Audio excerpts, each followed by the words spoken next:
Missing बहुत ज़्यादा करता है।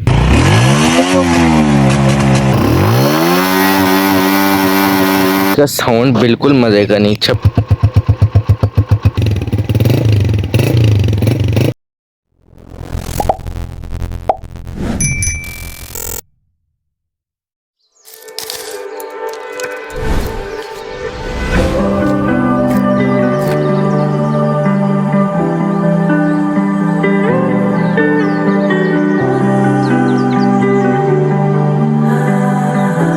इस वीडियो में मैं इन सारी प्रॉब्लम्स का सलूशन भी बताऊंगा और आपको रिकमेंड करूंगा कि ये बाइक लेनी चाहिए या फिर नहीं लेनी चाहिए। तो पहले हम इसकी प्रॉब्लम से शुरू करते हैं, फिर मैं इनका सलूशन बताऊंगा। पहली जो प्रॉब्लम ये 26 मॉडल 125 में आई है बहुत ज़्यादा, वो ये है कि ये बाइक मिसिंग बहुत ज़्यादा करता है।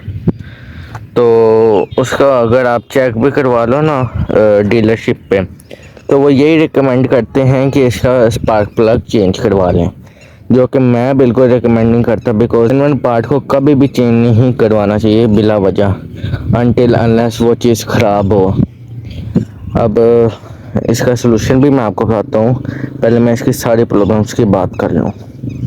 दूसरी चीज़, जो इसका साउंड बिल्कुल मज़े का नहीं 26 मॉडल का, बिकॉज इसमें सिलेंसर आया एटलस होंडा का, तो इस वजह से ना इसका साउंड बिल्कुल भी मज़े का नहीं है।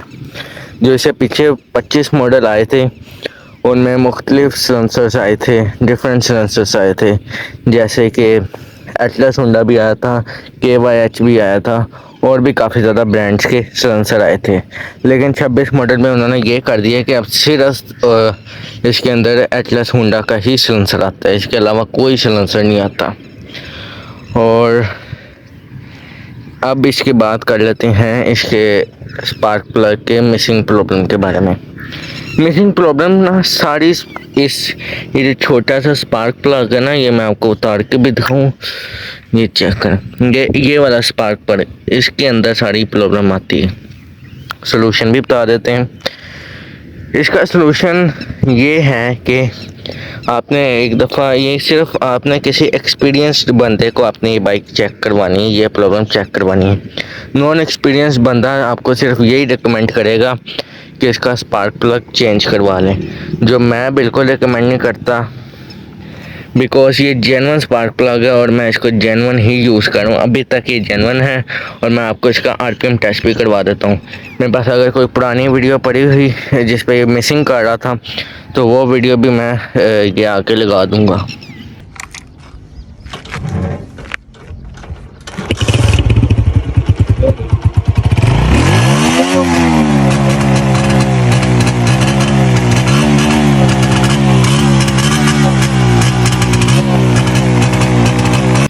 चलें अब बात करते हैं इसकी मिसिंग प्रॉब्लम की और सलूशन की।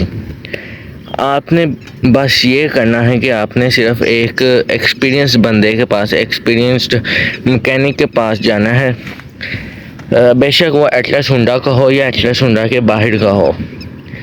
इसकी वारंटी को कोई मसला नहीं होगा अगर आप बाहर भी इसको चेक करवा देंगे। वारंटी का इसका तब मसला होगा कि जब आप इसका इंजन ऑयल किसी और कंपनी का डालेंगे होंडा के अलावा।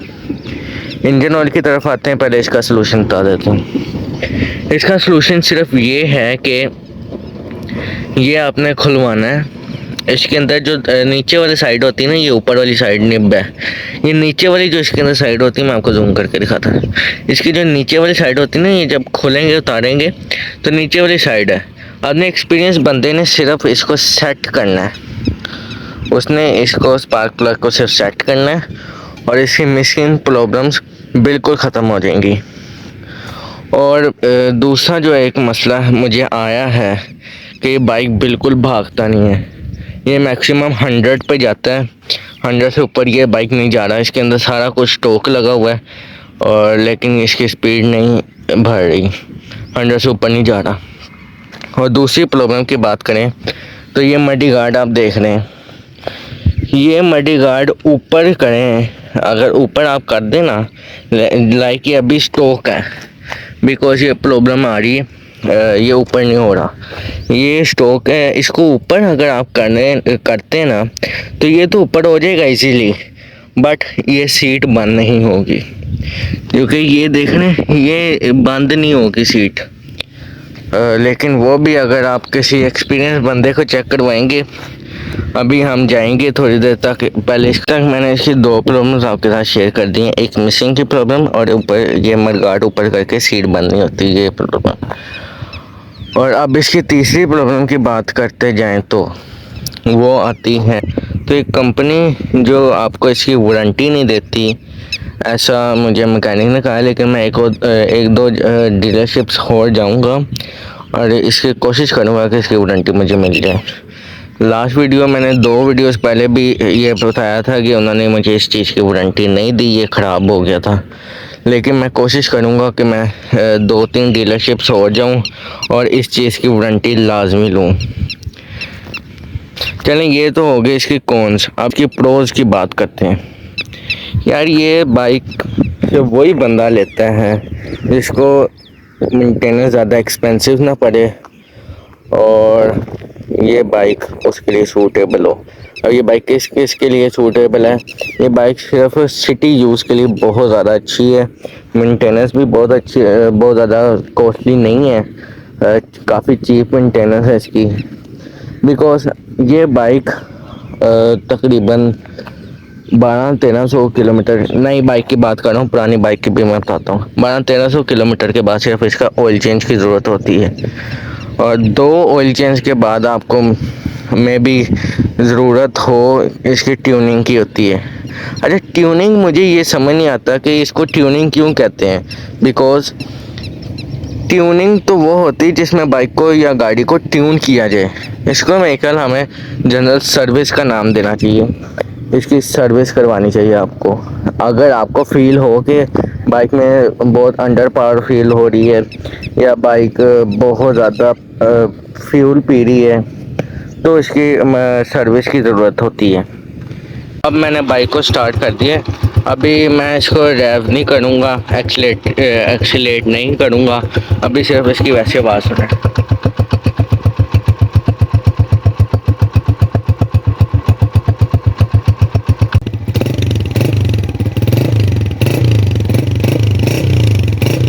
आठ में भी टेस्ट करवा देता हूँ।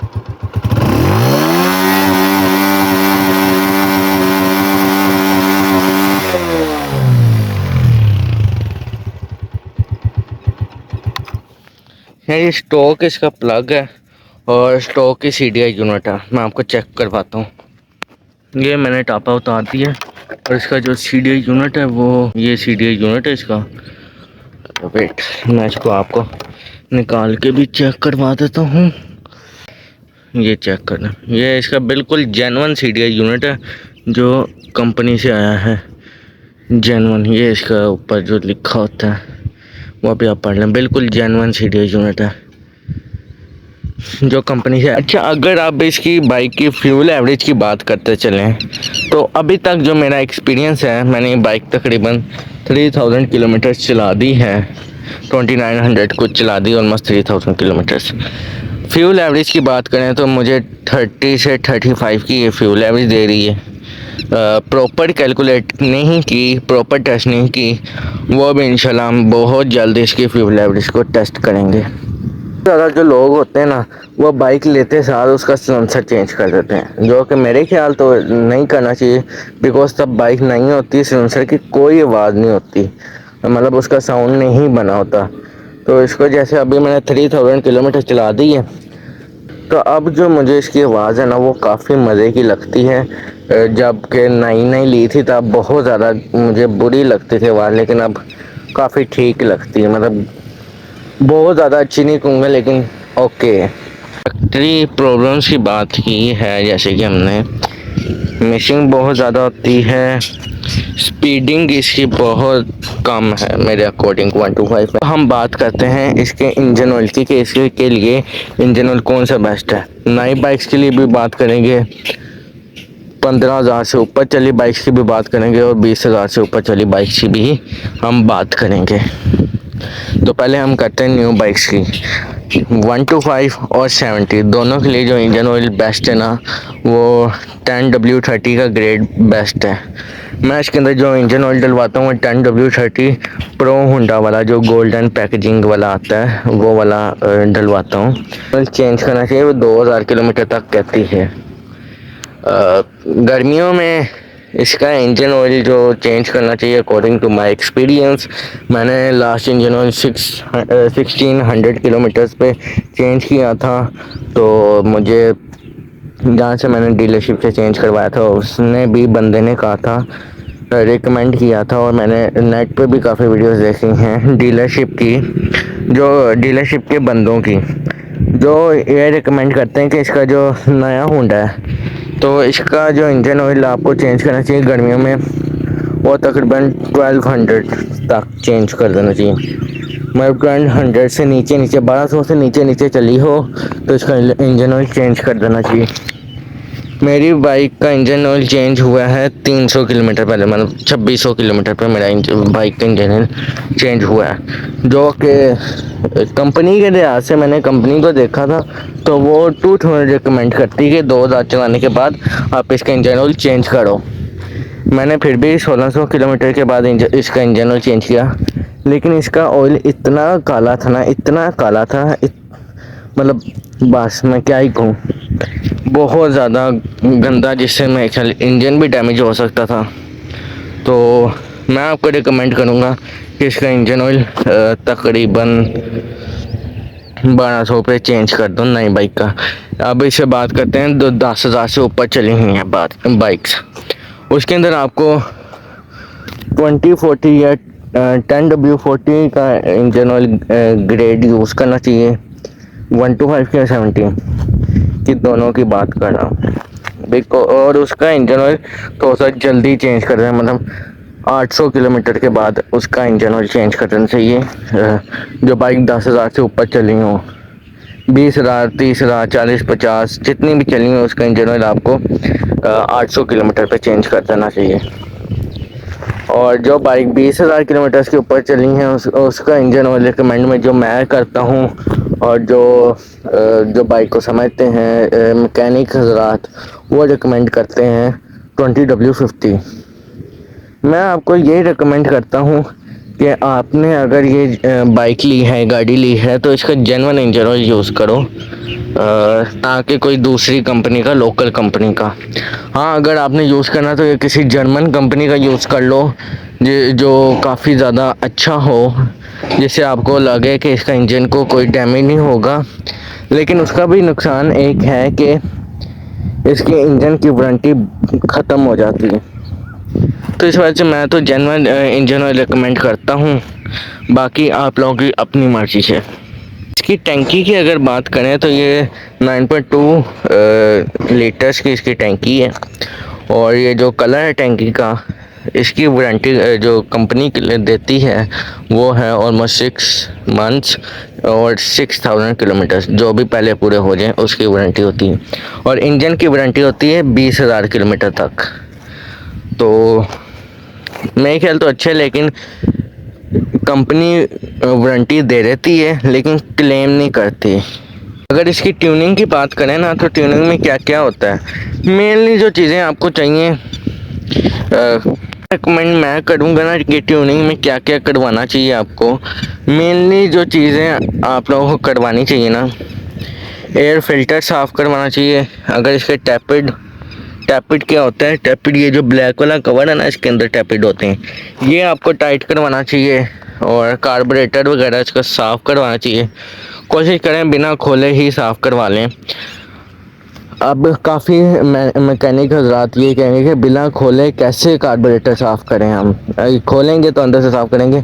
उसके लिए भी मैं डिटेल वीडियो इंशाल्लाह बहुत जल्द बना दूंगा कि इसको बिना खोले, कार्बोरेटर को बिना खोले इसको कैसे साफ़ करें। अच्छा, एक और मसला जो मुझे फील हुआ है इस बाइक पे 125 का, ये जो ब्लैक सेंसर है इसके, ये देखो निशान तो पड़ जाते हैं, तो ये निशान मिटते ही नहीं है। इसका अगर किसी को सलूशन पता है तो मुझे बताए। कंपनी से अगर मैंने पूछा था इसका सलूशन, तो उन्होंने कहा इसका कोई सलूशन नहीं है, बट मैं अपनी पूरी कोशिश कर रहा हूँ कि मैं इसका कोई ना कोई सलूशन ढूंढूँ अगर आपको इसका सलूशन पता है तो लाजमी कमेंट में बता दें। अब आपका भाई इतनी मेहनत से आपके लिए वीडियोस बनाता है, इतनी इन्फॉर्मेटिव वीडियोस बनाते हैं, तो एक सब्सक्राइब कर दो, लाइक कर दो, और अगर आपको कोई डाउट है वीडियो के अंदर तो वो कमेंट में लाजमी बताना। कोशिश करूँगा कि मैं आप सबके डाउट्स क्लियर करूँ